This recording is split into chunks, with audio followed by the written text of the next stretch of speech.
Radio. Son las 2 de la tarde, es la 1 en Canarias. Servicios informativos. Pues ya está, ahorrémonos la segunda semana del juicio al fiscal general del Estado porque ayer fue declarado inocente por parte del presidente del gobierno, Pedro Sánchez. Se hizo pública la sentencia en el diario El País, claro, que fue donde ofreció el presidente del gobierno la entrevista, y el fiscal general salió absuelto de los cargos que se le imputan. El gobierno de España, por supuesto que cree en la inocencia del fiscal general del Estado, y tras lo escuchado y visto esta semana, más aún. Sí, pero si le condenan, ¿seguirá manteniendo esa opinión de que es inocente? Respeto su pregunta, pero le digo que desde luego creo que la verdad se acabará imponiendo, y la verdad es que el fiscal general del Estado es inocente. Ahí está, la verdad es que el fiscal general del Estado es inocente. Instalado en su interminable deriva, ya hemos dado un paso más. Porque Pedro Sánchez no solamente se conforma con decretar la culpabilidad o inocencia en su caso, sino que además decreta la verdad, la única verdad, su verdad. Él te dice lo que es cierto y lo que no lo es. Y su verdad es que no es solamente suya. Su verdad es que el fiscal general del Estado es inocente y es la que todos debemos asumir. Miren, la operación que se está gestando en realidad, esto que está sucediendo en la última semana en España, que es un fenómeno muy interesante, es bastante más profundo. Porque ya está escrito. No es que lo haya escrito Pedro Sánchez, que por supuesto también. Si la sentencia al fiscal general del Estado fuera condenatoria, lo que escuchamos, ya verán cómo será que ha habido una operación de prevaricación y vulneración de derechos fundamentales y se va a abonar el terreno para un recurso ante el Tribunal Constitucional, que este sí se va a encargar de encontrarle al presidente del gobierno cuál es la única verdad, porque coincidiera con ella. Si por el contrario hubiera una absolución al fiscal general del Estado, a lo que vamos a asistir, no crean, es exactamente a lo mismo. Dirán que durante la instrucción ha habido lawfare contra el fiscal general y que menos mal que la verdad se abrió camino. Pero de momento el fiscal general es inocente, que ya lo dice Pedro Sánchez. En cualquier democracia avanzada habrá para el Poder Ejecutivo formas menos indecentes de pretender influir en un juicio, pero seguramente no se encuentre ninguna manera más obscena de hacer esto. Para que luego anden diciendo que la justicia no es veloz en España, ¿eh? No ha terminado el juicio y ya tenemos sentencia. Ni siquiera ha concluido la vista. Y todo sin practicar, oiga, por parte del presidente del gobierno, ni una sola diligencia, sin atender a la lectura de acusaciones, sin escuchar tampoco a las partes, porque ¿para qué van a hacerlo? Sin analizar ninguna prueba presentada, sin tener en cuenta conclusiones definitivas, ni tampoco informe final alguno, y naturalmente no se ha aplicado aquí ningún fundamento del derecho. Aquí el único fundamento que se ha explicado es el fundamentalismo del presidente del gobierno. Nada más.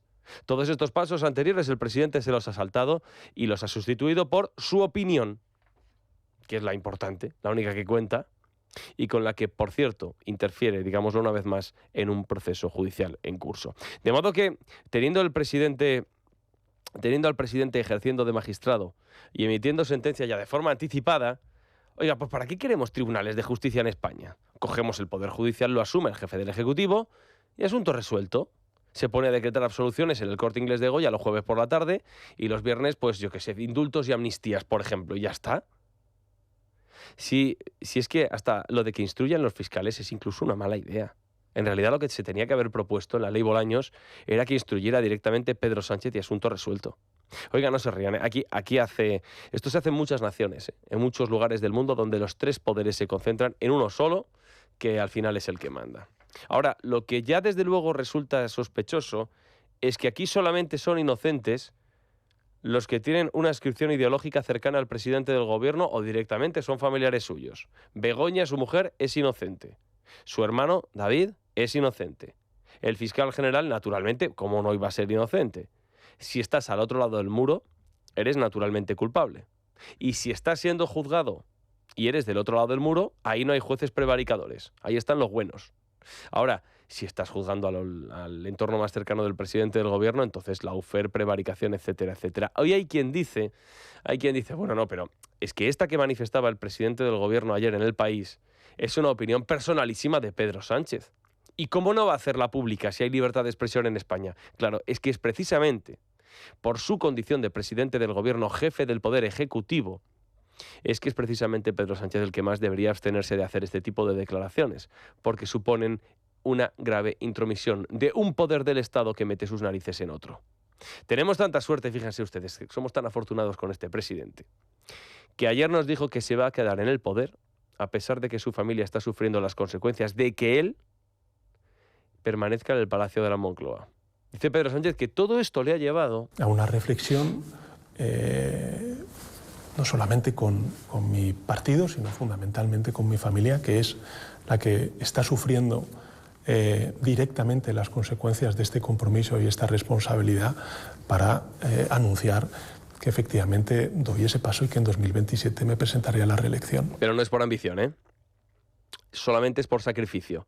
Su permanencia en el Palacio de la Moncloa no es un capricho, sino una carga que asume por el bien de todos. Pesarosa carga, por cierto, ¿eh? Un Mesías que lo único que multiplica no son los panes, sino los escándalos de corrupción, y que por eso tiene que permanecer en el Palacio de la Moncloa. Bueno, el asunto es que las cosas le están funcionando tan bien a España que tiene que haber gobierno hasta 2027. Y más allá, pero al mismo tiempo en Valencia es urgente que, dice la Moncloa, que hay que convocar allí elecciones de forma inmediata, porque dicen que es lo que reclama mayoritariamente la ciudadanía. ¿Cuánto nos interesa a la ciudadanía cuando la cosa coincide con lo que nosotros pensamos, verdad? De modo que el partido que sacraliza el diálogo con los socios a nivel nacional para evitar ir a unas elecciones critica, demoniza y denosta el diálogo cuando lo practican PP y Vox para evitar ir a las urnas en la Comunidad Valenciana. Emma López, portavoz del Partido Socialista. Parece que quieren ir a una segunda edición de ese pacto de la vergüenza, cuando lo que deberían hacer es convocar elecciones, que es lo que le pide el pueblo valenciano. Esto es, en Valencia elecciones sí, y además de forma urgente, porque lo pide la gente, a pesar de que en Valencia tienen presupuestos, mayoría para gobernar, pero en España elecciones no, aunque también se piden, ¿eh? Es que además en España no hay ni presupuestos ni mayoría para sacar nada adelante. Es así como funciona el embudo sanchista. Y de la cloaca, pues bueno, la cloaca todos sabemos exactamente cómo funcionaba. Imputan a Begoña Gómez. Pedro Sánchez dice que hay que ponerse a limpiar España de guardias civiles, jueces, fiscales, periodistas y empresarios contrarios. Santos Cerdán lo que hace es obedecer, y entonces lo que hace es ponerse manos a la obra. Le ordena a Leire que monte esa cloaca y empiezan a recabar información para destruir el crédito de todos los contrapesos de la democracia. Miren, hoy cuenta El Confidencial. Cuenta que la cloaca del PSOE acumuló grabaciones con información comprometedora sobre el expresidente y magistrado de la Sala de lo Penal, Manuel Marchena, al que habrán visto recientemente, porque se sienta al lado de quien preside la sala durante el juicio al fiscal general del Estado, Álvaro García Ortiz. Es uno de los 7 miembros Marchena que están juzgando a García Ortiz. Bueno, la estrategia es la misma que se trató de seguir con el teniente coronel Antonio Balas, o con la juez Beatriz Viedma, la que instruyó la causa del hermano del presidente del gobierno. La idea era recopilar información con la que iniciar una campaña para sembrar dudas sobre la imparcialidad de Marchena y vinculándola al mismo tiempo con casos de corrupción. Claro, Emma López, portavoz del Partido Socialista, esta mañana ha sido muy prolija cuando le han preguntado por el PP, Vox, etcétera, y Valencia. Que si el pacto para arriba, contestaba que si el pacto para abajo, que qué vergüenza estas negociaciones opacas, que lo que piden los ciudadanos valencianos es elecciones, etcétera, etcétera. Es una declaración de más de 11 minutos. Claro, luego le han preguntado por esta noticia de Leire y Marchena. Y ahí ha concluido la rueda de prensa, bueno, la comparecencia, porque directamente se le ha apagado la voz. ¿Te preocupa que también hay informaciones que apunten a que Leire Díez y Pérez Dolcet habrían elaborado informes contra el juez Marchena, según publica hoy El Confidencial? El Partido Socialista está muy tranquilo. El Partido Socialista está muy tranquilo. Hombre, podría haber dicho, mire, recabar información sobre un juez del Tribunal Supremo para destruir su crédito público nos parece una impresentable conducta que desde luego el Partido Socialista rechaza. Y si Leire, podría haber añadido, ha hecho esto que están publicando algunos medios de comunicación, desde luego nosotros como formación política lo reprobamos y por supuesto abriremos una investigación para ver si esto es verdad o no, se han utilizado recursos del partido o no.